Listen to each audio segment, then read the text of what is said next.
Howdy folks, welcome back to Boondockery. Today I'm going to be doing a review on the Board Flaschenkocher, aka Swiss Army Ranger Volcano stove. This little surplus oddity was manufactured by Board Heißflasche. This once plentiful and inexpensive little piece of surplus has turned into a highly sought after and quite expensive piece of vintage militaria. I purchased mine from Sportsman's Guide probably about 10 years ago. I was able to get two of them brand new, never issued, still in the wrapper for $17.99. I kept one and I gave one to my good buddy John Walsh. This multi-fuel stove is unique and unusual to say the least. I've used mine quite a few times throughout the years, more so as a novelty as opposed to a piece of kit that I would take with me all the time. When I decided to do a review on this little stove, I do what I always do. I do research. I want to find out the history and the development of this prior to its actually being produced, as well as its use and function, historically as well as today. The bulk of information I found was mostly hacks and modifications. And even though it's really useful information, it's not exactly what I had in mind. I could not find any, and I do mean any information on it being used or issued to any Swiss military forces. The best information I was able to find was on a website called classiccampstoves.com. It's a forum that's all about classic and vintage camp stoves. Let me tell you, that website is a wealth of information. I found out all kinds of things about the development and the history of the Board Flaschenkocher. However, it's completely devoid of anything about it being issued or used by the Swiss military. The term Flaschenkocher translates into flask cooker, and it's a name given to the original design, which carried through to the second design, but through all the places I've seen it available online, back when I started looking at these things originally, was Swiss Army Ranger Volcano stove. And any mix and match of any of those words in the title is what they would put on their product description, so you can order it online. Today, these things are hard to come by. You can get used ones on eBay from anywhere between $45 to $75. And when I did my browsing through there just the other day, I didn't find a single one of these stove systems that was new, never issued. I did find out a lot of information about that original design. It was produced in 1958 and was designed as a mountaineering stove system used by the general public. After doing all of my research, I found out some really intriguing information. However, I was still left with far too many questions. Let's start with the history. The genesis of the Volcano stove was in the form of the Flaschenkocher, manufactured by J. Board and Company in Zurich, Switzerland. Take a look at this periodical advertisement from 1958. You also see J. Board and Company's flagship product. It was the Benzenbrenner. Let's take a look at some photos of that original Flaschenkocher.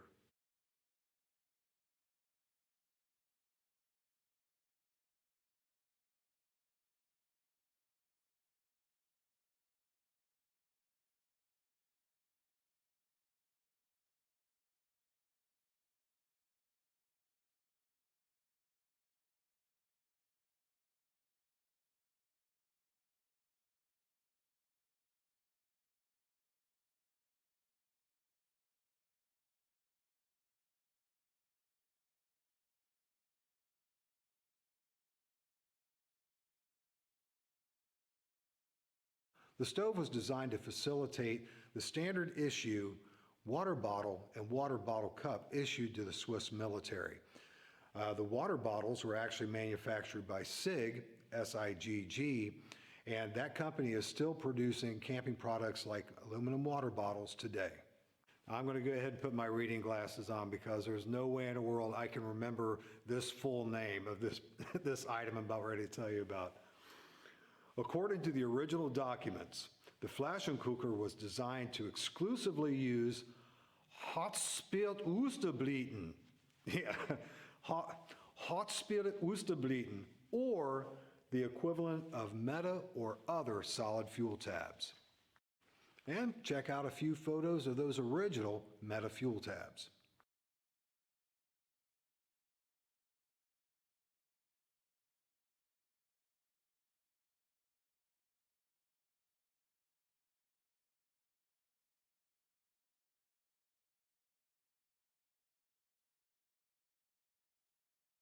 Now, I was personally very intrigued with the tourist stove. It really looks like a gasification stove for solid fuel tabs.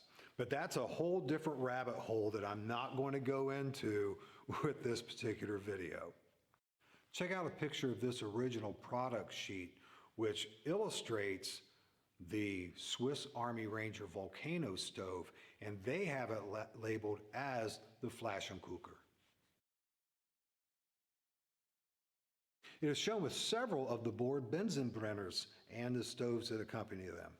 This product sheet has caused many people to speculate that one of Board's Bunsenbrenners was designed to be used with the Flaschenkocher, aka Swiss Army Ranger Volcano stove. This is disputed by many because many of the Bunsenbrenners that were available at the time would not fit through the opening on that Volcano stove. There were several designs and multiple sizes and configurations of these Bunsenbrenners.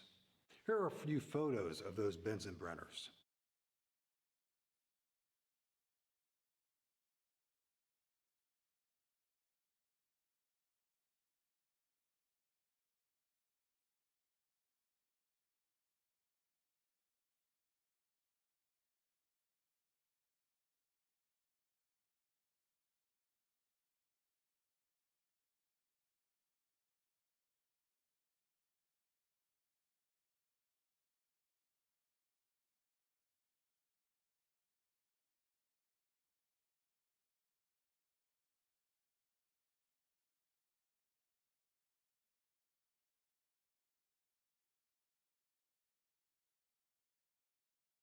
Slide number 5 shows one Bunsenbrenner that fits perfectly inside the Volcano stove. While doing my research, I found several people that modified their Volcano stove to accept the size of Bunsenbrenners that they actually owned. Let's take a look at a few photos of the Bunsenbrenners being used with the Swiss Army Ranger Volcano stove.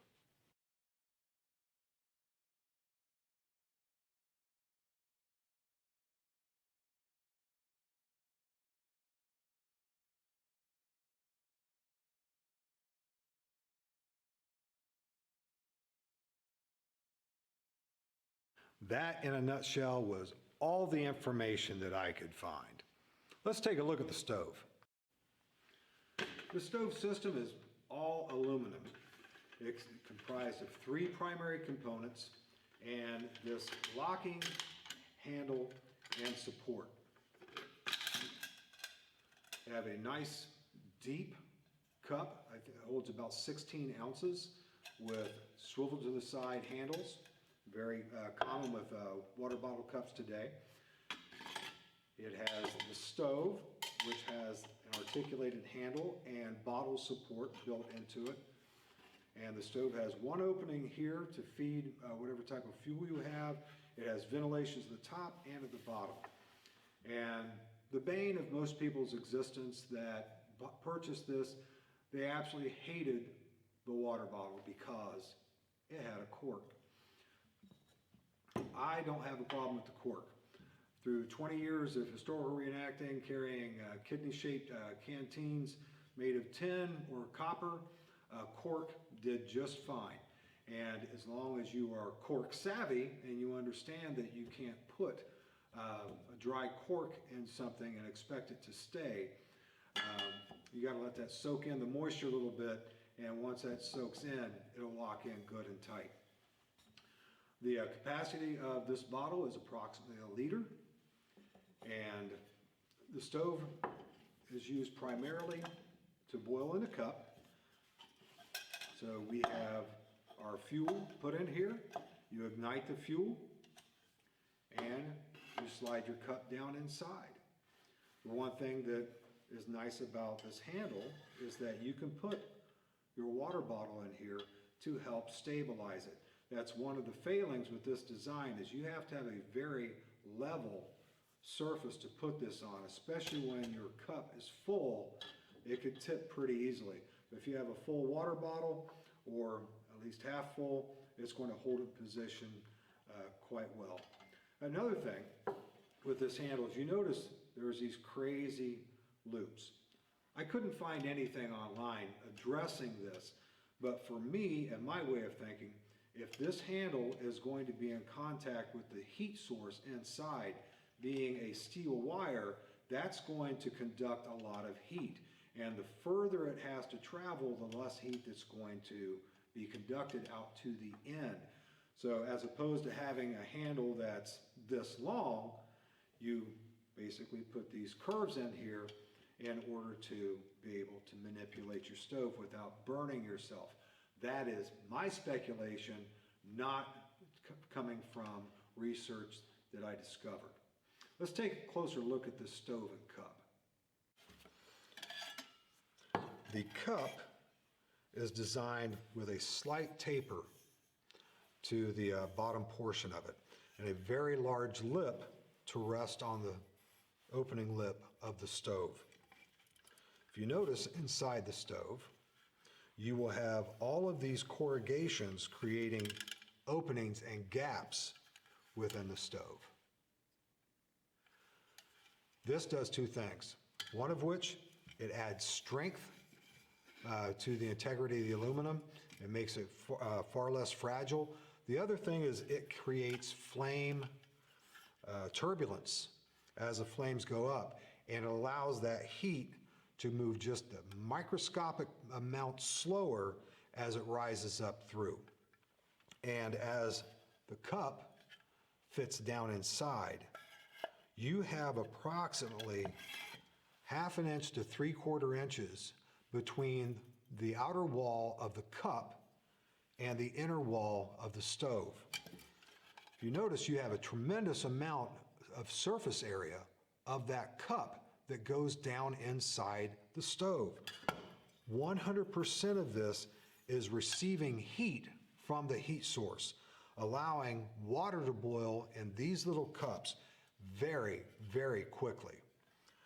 Let's just say that you have some very, very, very, very cold water, maybe even a little slushy or icy from your aluminum bottle. Remove the cork. The handle has a built-in bottle support. And as you rotate the handle down, there is an opening in the side of the stove that the bottle support goes into. Simply lower your bottle down inside, and it stops with approximately 4 inches from the bottom, allowing you to have a heat source in there. And if this truly was designed as a solid fuel stove, then there is plenty of room for that flame to be able to heat up the bottle. You can. I've seen people, go off about this in the forums. It's like, what did you do? Don't put your cork on it. Well, that's not entirely necessary, because I can rest my cork on this to allow that heat to stay in the bottle. I don't want to pound it down in there to where it's so tight, it's going to explode. But chances are, with the design of this, as long as it's not too tight in there, you're going to have a pop and perhaps a little geyser of hot water coming out of this. But either way you're looking at it, if you choose to do it, you choose to do it. If not, it's up to you. But a little common sense, a lightly placed cork on the surface of that will help keep the heat in this bottle. The one thing I noticed while using this, I've used it with Twigs, I've used it with solid fuel, I've also used it with an alcohol burner. Any of those fuel sources I've used, it pretty much has a very similar burning time. The Twigs actually wound up working the fastest, and all that has to do with your fuel you're using. If you have good dry twigs, you're going to have a good hot heat. Let me show you how that works with the alcohol stove. You can use any of the spirit burners, alcohol stoves that you have, as long as they will actually fit down inside of your stove. I would recommend highly to, take off the lid of an empty spirit burner and lower it down into position to the bottom. Get it good and centered, and then fill the alcohol burner from the top. Get a small twig, dip it down inside, light the twig, put it in through the fuel feed opening, and that will ignite your fuel. You will have a challenge extinguishing that because you have to literally drop the lid on top of the flame. I would recommend using a pair of good work gloves in order to do that.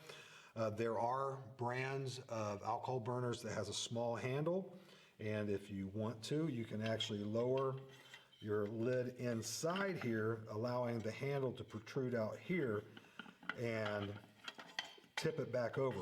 What you're going to have is you're going to have less efficiency with your stove if you do that, because a portion of this lid is going to be resting over some of the jets.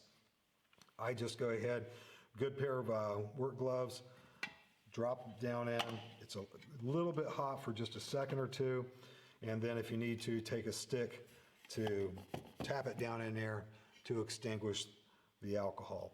The solid fuel tabs, when you're using those, literally all you have to do is blow inside this fuel feed opening and you'll extinguish your flame.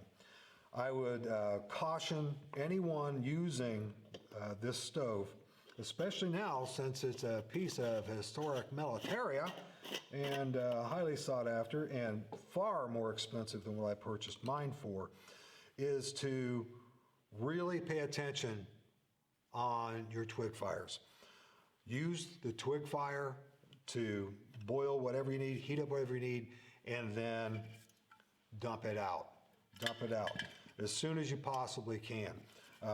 This is a fairly decent gauge of aluminum, but it's still aluminum. If you're planning on using this as a small little warming stove or a little portable cylinder-shaped fire pit, don't do it. You're going to damage the stove. Any of the spots that are openings, you're going to see a lot of fatigue in the aluminum on those locations.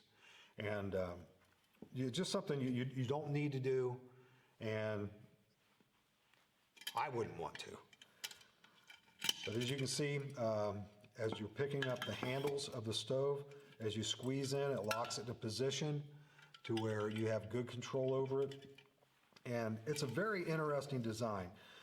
I am painfully ignorant about how this was used. And I have far too many questions about this. But I'm going to address those questions after we put this little stove through its paces in the woods. Before we take it to the woods, I want to show you how it stows as it was purchased. And by that, I mean, I don't know if there was ever a case designed for this to carry it in, if there was some type of a leather frog that held everything in position and you wore it on your belt. I have no clue about any of that. But as it was purchased, the water bottle goes inside. Your cup with the handles go in the direction of the stabilizing bar and handle for the stove. and you simply lift that into position, and it fits fairly snugly on top of the cup. Now, as you can tell, this is a little loud. So I'm led to believe that there had to have been some way that they transported this other than just like this in their pack. Well, folks, I've made it out to the woods, going to do my burn test on the Swiss Army Ranger Volcano stove, aka the Flaschenkocher. Now, before we get things started, I wanted to show off the beautiful dye job that has turned out on my ACU shirt with the black walnut dye. As you can see, it blends in beautifully with these surroundings. Yep, you have a very nice neutral gray, warm gray, and it seems to blend in pretty well. And those grays that were in the ACU, they have this nice muted green coloration to them now. Blends in beautifully, as you can see. The first test boil we're going to do is with the Trangia Spirit Burner. We've got the Trangia in there, exactly the way I showed you earlier.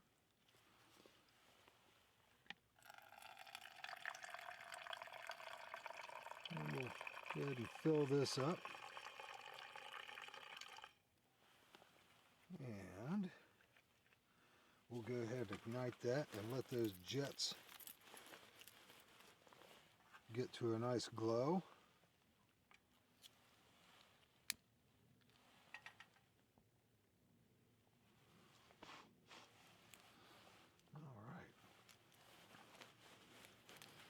I'll bring it back just as soon as those jets are firing. I don't know how well you can see it. The jets are starting to flare up, but there's a really nice vortex of flame being created by the intake of air through the fuel feed opening in the bottom of the stove. I think it's ready to load up. Okay, I've got my stopwatch ready on my phone. Got the water in position, 16 ounces of water.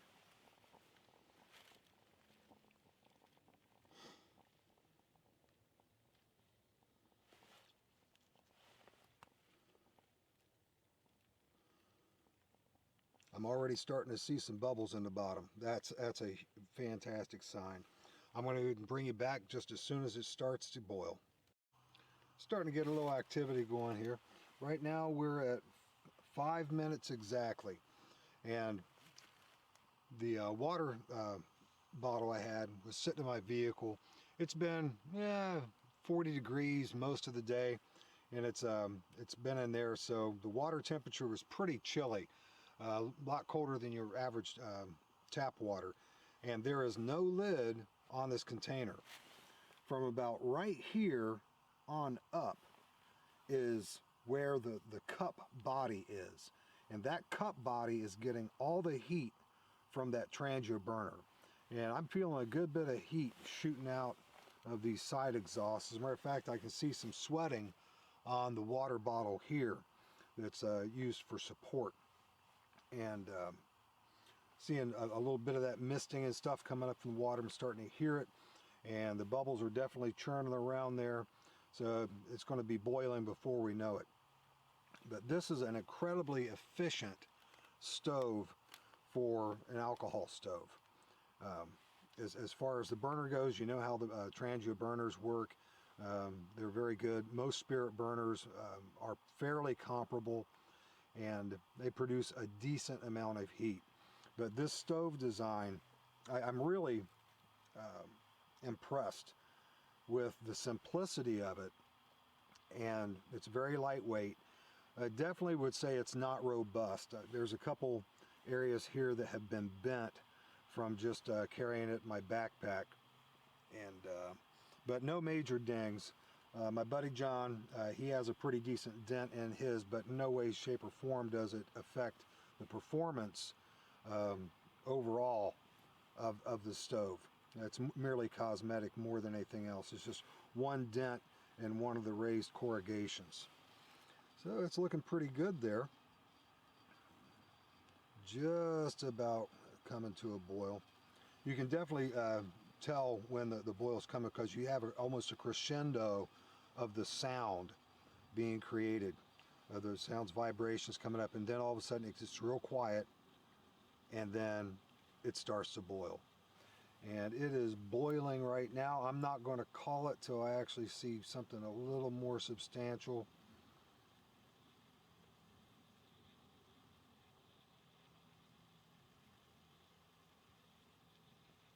And I'd say, yes, that is a rolling boil. Now, that time is right there. I think that's a pretty good time. 7 minutes, 37 seconds for an incredibly inexpensive stove. Like I said, I bought 2 of these for $17.99 about 10 years ago.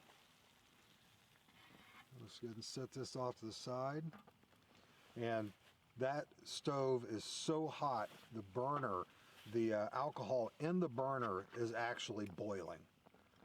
And those jets are rolling right now. See if I can get this extinguished without burning myself too badly. Oh, okay. Let's see if we can get that. Where's my stick? It is so hot. The actual burner is so hot that the gas of the alcohol is actually seeping out through the lid. I'm going to need to go ahead and dump this in the fire pit real quick, and I'll bring you right back. That only took a couple minutes. The amount of alcohol that was in there by that point was very low, so it burned off pretty quick once I got it in the fire pit. The handles of the cup are very cool, and so it's good to manipulate, to be able to pour it in another vessel or hold on to whatever you're going to do with it. Nice and cool already. The stove, I can already feel it's very warm, but I can still touch it. And like I said, it's only been a couple minutes. Within 5 minutes, this should definitely be cool. And then we'll go ahead and conduct our next test burn, which is going to be an Esbit tab.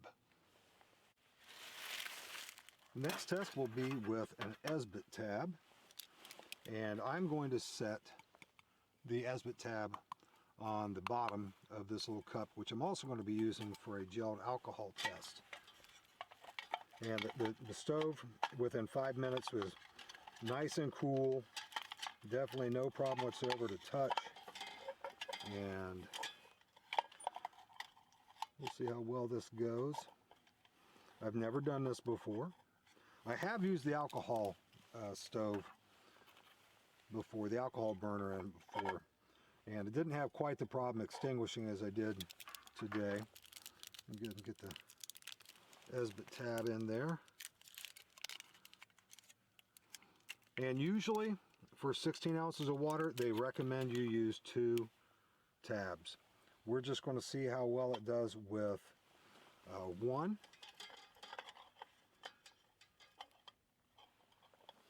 We'll go ahead and get that lit.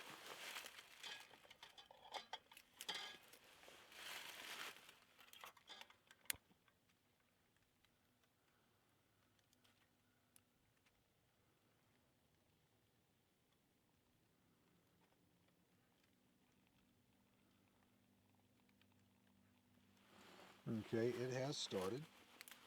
And refill the cup with this almost icy cold water.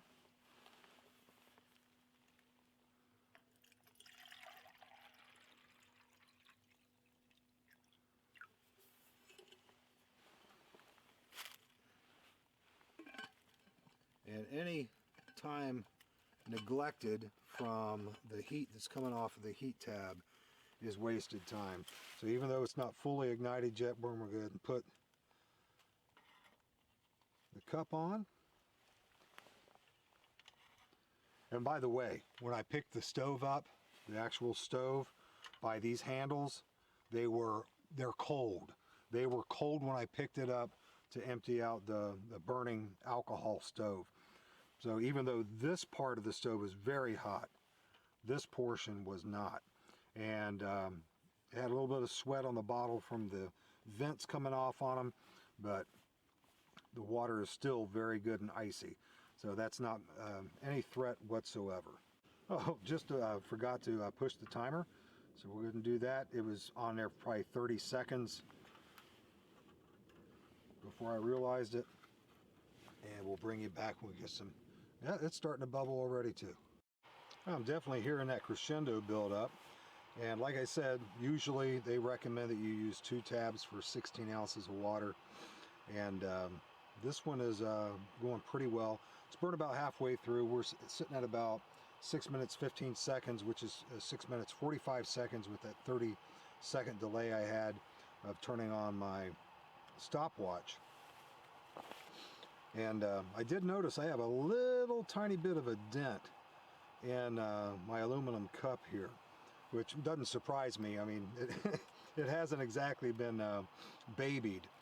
And if I could fashion a lid for this, perhaps my regular Pathfinder cup lid would fit on there. I'm gonna have to try that out, but you know, adding a lid to this would definitely increase that boil time, because you have a cone that's coming up from here and opening up. So this is the widest point, so all of that heat is being released out of the top.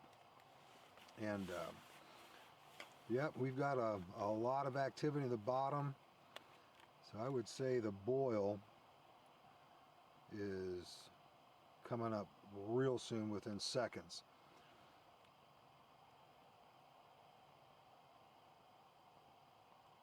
Yeah, I'm getting a lot of activity at the top now.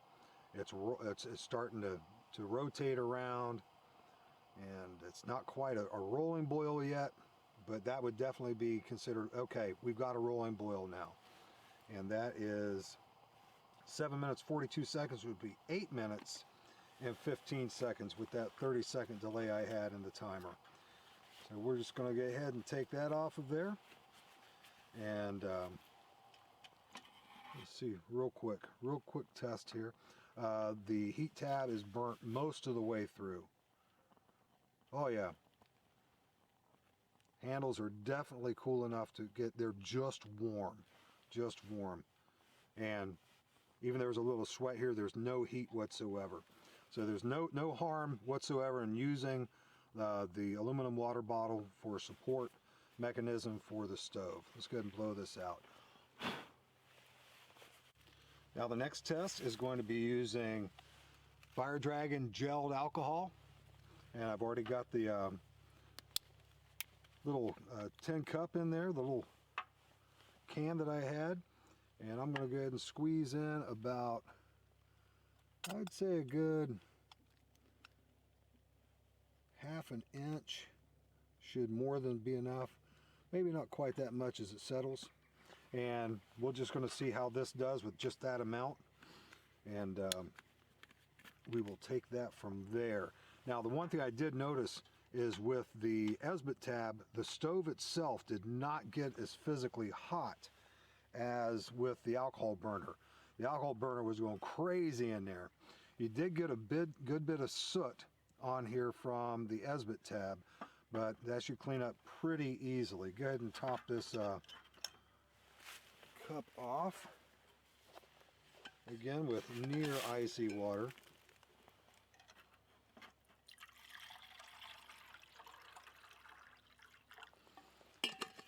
Use my trusty stick to get that lighted. Lit. There we go. Yeah, I'm Appalachian.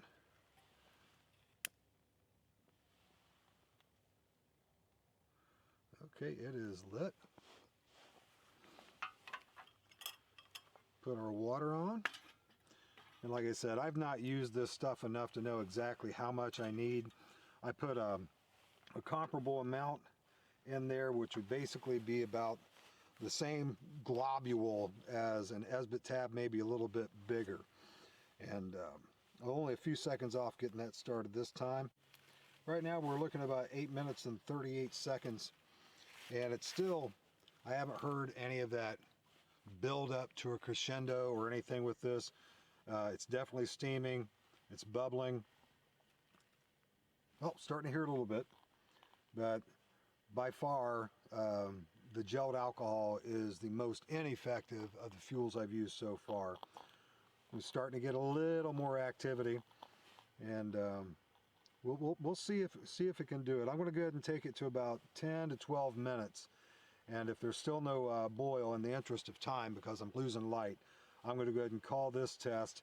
And pretty much, if you were to fill that container up with alcohol gel, you would get a boil, but definitely the most cost ineffective as far as your materials go, because the Fire Dragon gelled alcohol is a little pricey. Esbit tabs, you can definitely get solid fuel tabs less expensive than the Esbit tabs. They're pretty economical, and of course denatured alcohol or methylated spirits are fairly economic as well. And I'm getting a little bit of noise going on there, and we'll just see. Like I said, I'll take it to about 10 to 12 minutes, see how it goes. The one thing I've noticed, there's a lot more flame visible with the gelled alcohol than there were with either the two fuels I've used so far.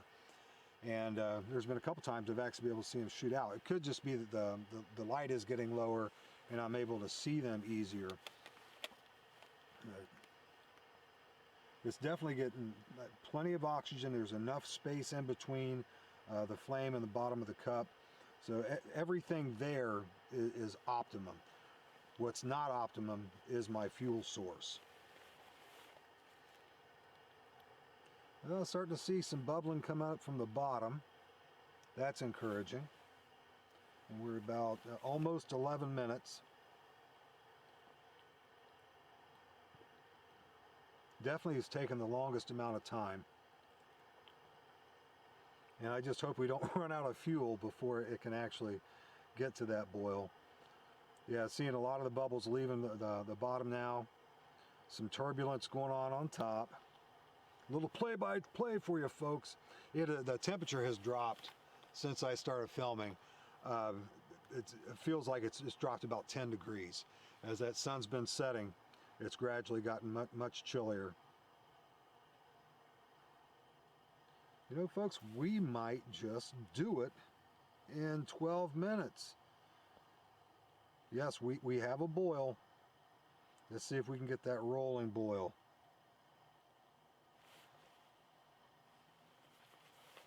20 seconds to go.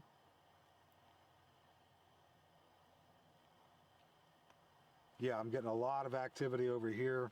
It is a rolling boil. 11 minutes, 52 seconds.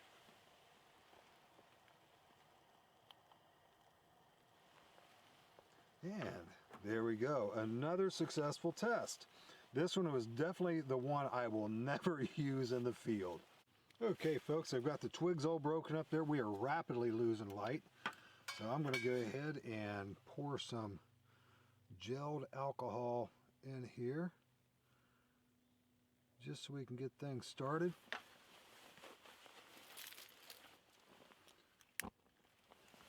And we'll see how that does as a lighter.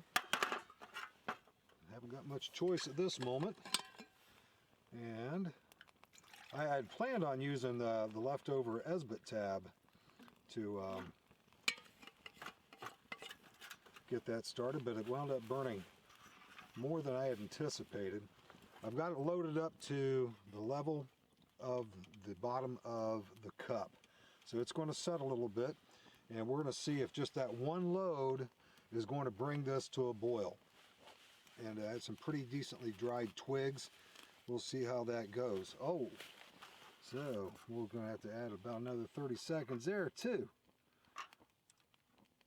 And start. So whatever this winds up being, we'll add 30 seconds to it.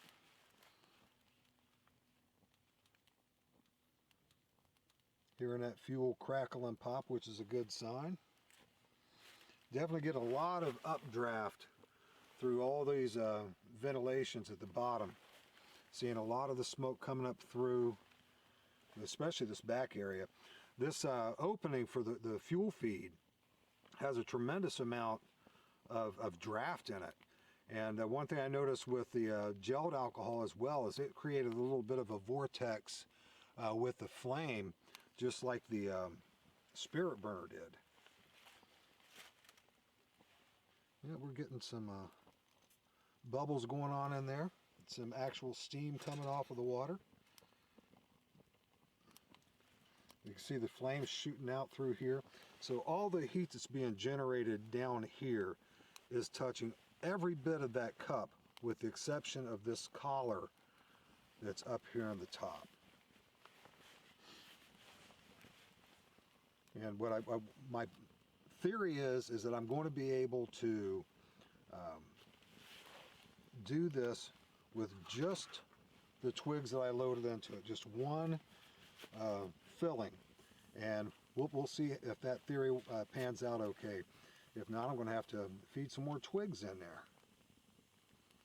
Now this will definitely get the stove hotter than anything else we've used so far. And I had actually played around with the idea of possibly seeing if my Trangia burner would fit in there, but that would create a tremendous amount of heat, and I think it would damage the stove. Even if you're adjusting it pretty fine, having the heat going to one specific spot really close to the walls for the entire duration, I think might be a little much for the stove. And since these are becoming harder to find and very expensive when you do find them, I don't really want to experiment around with this one. Perhaps if I get another one, I could go ahead and use this as the guinea pig, since it's already been used a good bit. I sincerely hope that the camera's picking this up, because it is getting fairly dark right now. I want to push this a little closer here so the camera can pick it up just a little bit better, hopefully. We do have a lot of steaming coming up, a lot of churning there toward the bottom. We're at about 9 minutes and 11 seconds right now, and it's sort of hard to see in the bottom there. I'm going to try to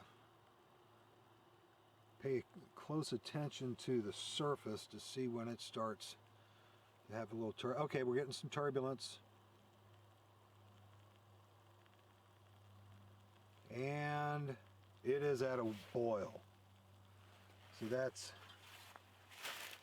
9 minutes 38 seconds, I believe. And I'm going to go ahead and take care of this and hopefully have enough light to be able to sign off. Well, from the screen I'm seeing that we still have plenty of light as far as the camera goes. For my eyesight, not so much. There's a few questions that I have after doing all this research and stuff. And if there's anyone out there, anyone at all, that can answer these for me, I deeply appreciate it. If you were in the Swiss military and you've actually used these stoves in the past, I would absolutely love to be able to have some of these questions answered. First of all, I'll tell you what I know. That this is a very interesting and efficient design. It's very lightweight. It's a little cumbersome and loud to transport. There's tremendous potential for redesign or an update of this design. I think that this design has tremendous merit and is definitely worthy of developing further.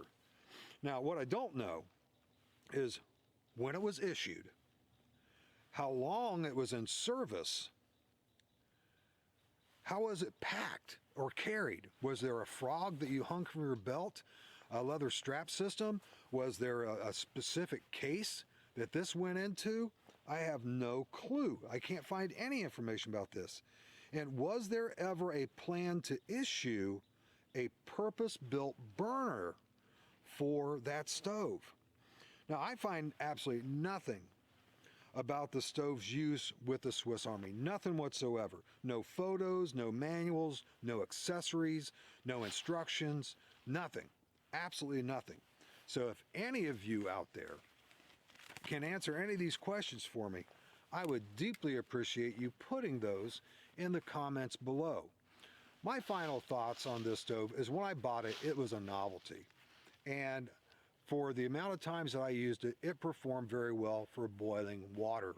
I've never done anything else with it other than boiling water. I have boiled water in the water bottle and in the cup. I think the design works fantastic, and as you can see, it probably works the best with the spirit burner or with the Esbit tabs. The solid fuel tabs actually probably is ideal. The original Flaschenkocher, it was actually designed specifically for the meta style fuel. Yeah, since we're really losing light now, I'm going to go ahead and sign off. Folks, if you like today's video, please give it a thumbs up. If you like what's going on the channel, please consider subscribing. And if you're subscribing, hit that notifications bell to keep up to date on any of the new videos that are coming out. And finally, folks, if you have anything to share in the conversation, please post it in the comments below. By far, it's the most favorite thing of mine personally of this whole YouTube experience. And I've learned a lot. I've been able to share a whole lot more about what I've done through those comments, and anyone that reads them are able to gain information from that. They're able to benefit from it. Well, folks, thank you so much for watching, and I'll see you next time.